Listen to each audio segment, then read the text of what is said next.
Rosely. Ha? Tama? Aba, may sasayaw dapat dito. Direk! Halika rito. Hindi, walang biro. Sige, sayaw dito ng konti. Hindi, sayaw ka lang. Hindi, kayong dalawa. Hindi, dalawa. Sige, sayaw ang dalawa. Sige, direct. Hindi, may mali. Sige. Kaya ang Pilipinas lalo pang lumakang kailangan na maging politiko para tumulong. Ikaw ang idol ko, idol ng mga Pilipino. Okay na. Okay na. Sana yung tama. Nanay Rosely, Opo, sir. sino po itong anak nyo? Winston Pigalan po. Si Winston. Ano po itong pinanggagawa ni Winston? Pag po nadatingan ng masamang pag-iisip po ay noon po ay ako po ay binagsak. Tapos po nung pong nakaraang linggo, binato po yung kaldero po ay may lamang kanin ay agad po pong pinulot po at sayang. Ano to, adik? Dati po, sir, malamang dati. Ngayon, Ngayon po, sir, ay bakit po yan, sir, ay nagaling? Mas malamang po yung kanyang sira na ulo, sira ang utak, at tapos po ay kaunti lang po yung pagbait niya. Kahit po, sir, pagsilbihan ko na, pakainin mo, pag hindi po gustuhan yung ulam, sir, inatapon po yung kanin. pagsisilbihan mo, pag ayaw niya, parang hari. Ihagis niya yung pagkain. Daig pa niyang hari. So, Jeneline, Po, ako po yung anak na panganay, sir. so, nawi-witness niyo po yung ginagawa po ng kapatid niyo na kawalang yan. Opo, lagi po. Okay. Lahat po ng mga kapitbahay namin, ultimong kagawad po ng kapitbahay namin, nakikita yung ugali niya. Lagi na lang po kaming laman ng barangay, hiyang-hiya na po kami. Chairman, magandang hapon. Magandang hapon po. Chairman, kaya kami tumatawag, ito po ay tungkol sa reklamo ni Nanay Fegalan. Ang anak niyang si Winston Fegalan daw po palagi nagbibigay ng problema. Opo. Palagi raw po naging violente. At dati po itong adik. At kayo raw po ang palaging pinupunta niya sa barangay or laman na raw po sila ng barangay dahil paulit-ulit na lang daw po naging violente itong si Winston. Opo. Makailang beses na ho ba ito nakapunta dun dyan sa inyong barangay, Chairwoman? Rami-rami na nga rin po, sir. Okay. So ano po yung plano? Sila po, pag nagre-reklamo, hindi po naman talaga sila totally idinidemanda yung anak nila. Hindi po nila nire-reklamo ng tuluyan. Tapos po, pag po gano'n nagwawala, sasabihin po nila na gusto po nila na pick upin doon at kuhain, damputin, ikulong. Oh. Yung po gusto nila. Ah. So, hindi po naman pwede yun kasi po dapat nadaan talaga sa proseso na talagang magasampa sila ng reklamo doon sa anak nila. Okay. Tapos po, nagresponde ang barangay tal, minsan po kasama pa ang pulis, ay darating po ang pulis, ay wala na si Winston, tinago na nung ama, tapos sasabihin po, tulog na. Tinago ng ama. Nasaan po yung ama? Yung ama po yung nandun sa kanila. Magkakasama yung tatay, nanay. Opo, Oh, kinukonsinti ng tatay itong... yun po ang totoo nun. Talaga po kinukonsinte. So, Nako. paano po makaka-action pag ganun? Nanay Rosely, Opo, sir. may problema tayo, malaking problema. Isang pa ang problema natin. Ikonsintidor pala itong mister mo. Tama po, sir. Tama ka po. So, paano to? Siyempre, yung inyo pong pag-aari na lupa dyan ay conjugal. Bago mapaalis nyo itong anak nyo, kailangan may consent kay tatay. Attorney Garrett, Tungol, magandang tanghali sa'yo. Magandang tanghali po, Sir Rafi. Sobrang pasaway na anak, violente, nanggugulo, laman na ng barangay itong pamilya. Si nanay gustong palayasin na itong si violenteng anak na maring adikto, pero si tatay ayaw, kinukonsinti. Paano ba maging diskarte nito kung gagamitin natin ng legal na proseso? Yes, sir. Kapag na ganitong opportunity, makikita na mahirap gamitin yung decision na mag-asawa. Dahil nga po, magkakontra ang husband and yung wife. So, maganda po dito is hanapan natin, nakakommit ba to recently ng any crimes? Kasi kapag nakakommit po ng any crime to, hindi po nagmamatter kahit ayaw ng isang magulang, pwede po siyang ipadampot because of that crime and ma-aresto and malipat po na. Ngayon, kapag may previous po siya, drug use, pwede natin siyang ipakuha sa PNP and ipa-drug test. Under po ng Comprehensive Dangerous Drugs Act natin, kapag nag-positive siya at isa confirmatory test ng PNP, pwede po siyang ma-rehab for up to 6 months, Sir Rafi.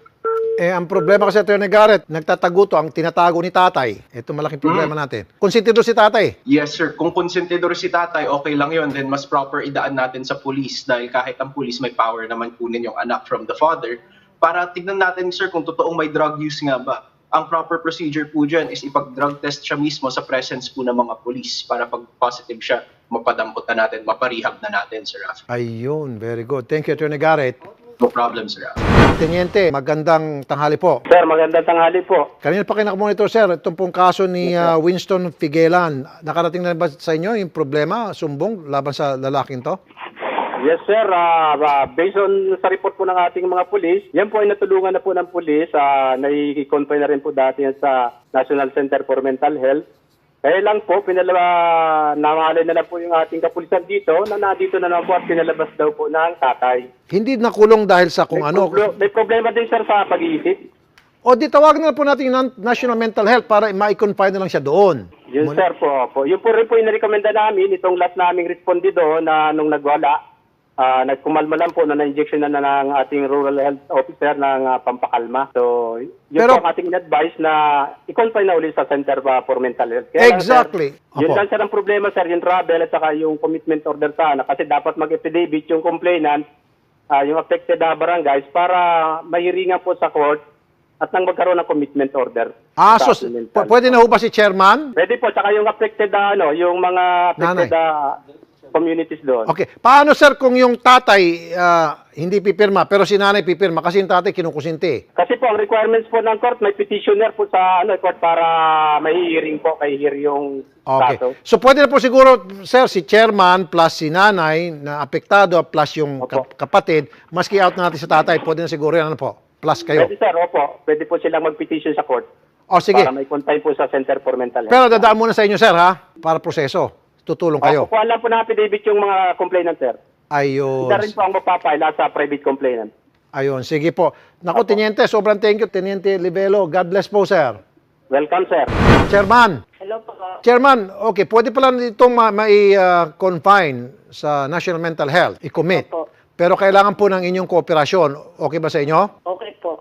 Ay, salamat. Okay. Sige, Chairman, papupuntahin ko po dyan una, step by step, ito pong nanay at saka kapatid nagreklamo dyan sa inyong tanggapan, and then after that, tutulong kayo na mapunta kay Teniente, and then si Teniente pupunta sa korte, and then ikukumit na sa National Mental Health. Okay po? Okay po. Salamat po, Chairman. God bless po, Madam. Salamat din po. Ma'am, Opo, sir. okay. Okay na to. Solve na to problema. Kaya lang medyo may proseso lang. Maaaring Opo. abutin to ng mga 1 linggo.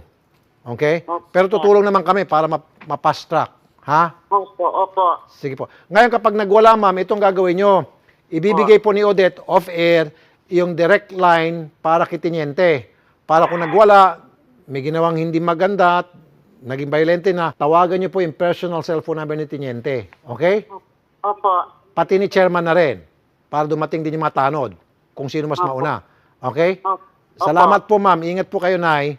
At, Maraming salamat po, sir. God bless po. Thank you rin po, Jenny. MJ, anong comments dyan? Nako, idol, nanggagalaiti sila sa anak, ano? At sabi ni Cheryl Garbida, may kasabihan nga kung ang isang ina ay kayang alagaan ng isang dosenang anak, pero sa isang dosenang mga anak, baka isa ang anak na mag-aalaga sa ina. Sad reality raw, ano? Pero eto, idol, sabi ni Fellor, idol, rehab na yan, bastos na bata, sama na lang tatay niya. Kaya palayasin na sila at kulong na siya.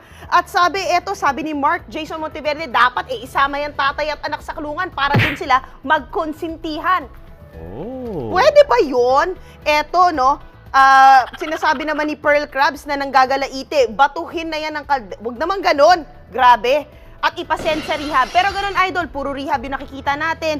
At sabi nga ni Janet Degunyo, dapat po pati yung tatay isama na nga, konsentidor. Talaga hindi nila mag-get over na bakit ganun nga yung setup nila na yung tatay, talagang nakakadagdag pa sa problema neto, no? At sabi nga ni Ranino, to close this, idol, sabi ni Ranilo Luktod, delikado yan, sir. Baka dadaliin pa niya ang pamilya niya. Nakakita na tayo ng mga news items na ganyan at sana hindi ganyan na mangyari sa kanila at sana maresolbahan na nga yung reklamo na to soon. So, eto po ang 5,200 round up comments. Idol, OA, ang dami.